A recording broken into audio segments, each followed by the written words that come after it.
In 1913, the United States agreed to pay interest forever for something it already had the legal power to do for free. That decision did not just change banking, it locked governments into permanent debt by design. More than a century later, nearly every economic crisis exists to protect that arrangement. Central banks were not created because money stopped working. They were created because governments wanted to spend without asking voters for taxes, and bankers wanted guaranteed borrowers. Once you understand that, the entire modern financial system snaps into focus. Before central banks, governments issued money directly. They minted coins, they printed notes, they spent them into the economy. This was not mysterious. It was messy, sometimes inflationary, sometimes deflationary, but it was transparent. If governments overspent, prices rose, and voters noticed. If they taxed too much, unrest followed. If they borrowed excessively, default was visible and painful. Money was political because it was honest. Central banks were sold as a solution to volatility. The public story was stability. Experts would manage money better than politicians. Crises would be smoothed. Panics would be prevented. That story omitted the core function. The primary function of a central bank is to create money and lend it to the government at interest. That is not a conspiracy. It is literally how the system works. When a government runs a deficit, it does not print money directly. It issues bonds. Those bonds are purchased by banks. Central banks then create new money digitally and buy those bonds from the banking system. The government receives spending power. The banking system receives interest-bearing assets. The central bank records the bond as an asset and the newly created money as a liability. The government now owes money that did not exist before the transaction. This is the key point most people never hear. Governments do not need central banks to create money. They already have the sovereign authority to issue currency. What they gain from central banks is political cover. What banks gain is interest. Instead of governments creating money directly and spending it, they borrow it from a system that creates it out of nothing and charges interest on top. That interest is not incidental. It is the mechanism. Because every dollar enters the system as debt with interest attached, the total amount owed always exceeds the amount of money in circulation. There is never enough money to repay all debts simultaneously. The system requires continuous expansion, more borrowing, more money creation, more interest. If expansion slows, defaults rise. If defaults rise, the system destabilizes. So expansion must continue. This is not a flaw. It is the design. Once you see this, central banking stops looking like stability and starts looking like a toll system. Governments pay interest to access their own monetary authority. Banks collect that interest. Central banks manage the process. The public pays through inflation, taxation, and reduced purchasing power. This arrangement became politically attractive because it hid costs. Raising taxes causes backlash. Printing money directly causes visible inflation. Borrowing through central banks spreads the cost over time. Interest payments become line items. Inflation becomes a statistical debate. Debt becomes abstract. This is why central banks are described as independent. Independence does not mean neutral. It means insulated from voters. Central banks answer upward to financial markets and institutional stability, not outward to the public. This structure emerged clearly in the early 20th century. The Panic of 1907 scared American elites. Banks failed. Liquidity vanished. J.P. Morgan organized private rescues. Politicians concluded that money could not be left decentralized, not because it was inefficient, but because it was uncontrollable. The Federal Reserve Act of 1913 created a hybrid institution, private banks at the core, public authority at the surface. The Federal Reserve was given the power to create reserves, influence credit, and act as lender of last resort. It was not designed to serve households. It was designed to stabilize banks and government finance. The pattern repeated globally.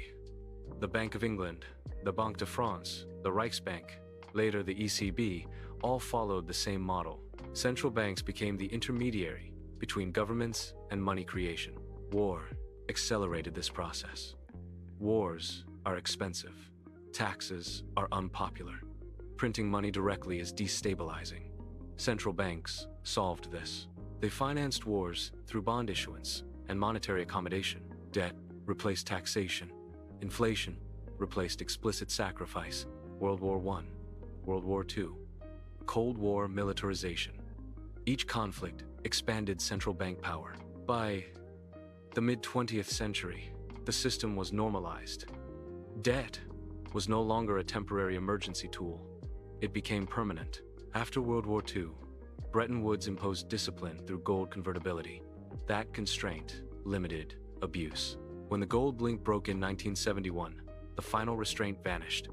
From that moment on, money became fully elastic. Governments could borrow indefinitely. Central banks could accommodate indefinitely. Interest rates became policy tools, not market outcomes. This is where the modern debt trap truly began. Every recession justified lower rates. Every crisis justified intervention.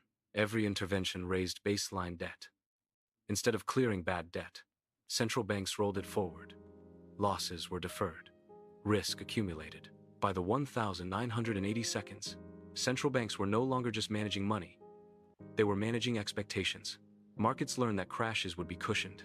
Banks learned that failure would be rescued. Governments learned that deficits would be financed. This changed behavior. Leverage increased. Speculation increased. Asset prices inflated. Consumer price inflation stayed moderate because productivity and globalization masked it. But asset inflation exploded. Housing, stocks, bonds. Those closest to money benefited first. Those farthest away paid through higher costs and lower returns on savings. This was the hidden tax. Then came 2008. The system nearly collapsed under its own leverage. Instead of allowing defaults, central banks expanded balance sheets dramatically. Quantitative easing became permanent. Money creation was no longer hidden. It was explicit. Central banks created trillions. Governments borrowed trillions.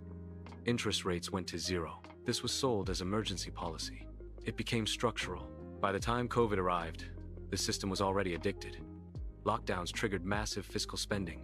Central banks monetized it immediately. The public learned something critical, even if it wasn't stated. Money could be created in unlimited quantities, but only to stabilize markets, not to restore purchasing power. Inflation followed mechanically. When prices rose, central banks faced an impossible choice: raise rates and collapse debt-dependent systems, or tolerate inflation and erode purchasing power. They chose inflation. This reveals the truth. Central banks do not exist to protect money. They exist to protect the system built on debt. Debt cannot be repaid in full because it exceeds the money supply by design. Interest guarantees that. The only way to sustain the system is continuous borrowing and controlled inflation. This is why prices never truly come down. This is why debt keeps rising. This is why central banks speak about discipline but act cautiously. The system cannot tolerate honesty. If governments issued money directly, voters would see the cost immediately. If debts were written off, asset prices would collapse. If interest were removed, banking profits would shrink. Central banks exist to prevent those outcomes. They are the shock absorber between political reality and financial necessity. This does not make them evil. It makes them functional. But it also means the public is paying for a service it does not need. Governments do not need to borrow their own currency. They choose to. They choose to pay interest for political insulation. They choose to hide costs over time instead of confronting them up front. That choice has consequences. Purchasing power declines. Savings are penalized. Asset ownership becomes mandatory to keep up. This is why inequality widens, even when growth appears healthy. This is why people feel poorer, even when economies expand. The system rewards proximity to money creation. It punishes distance from it. This leads to two possible futures. If the system continues unchanged, inflation remains the release valve. Debt grows. Asset prices are protected. Money becomes less meaningful. If confidence breaks, alternatives emerge. Hard assets, parallel currencies, political backlash. Either outcome reflects the same truth. Central banks are not neutral guardians. They are managers of an inherently imbalanced system. Once you understand that governments are paying interest for the privilege of accessing their own monetary power, everything else becomes easier to see. Money is not scarce. Control is. And the cost of that control is paid quietly, continuously, and indefinitely.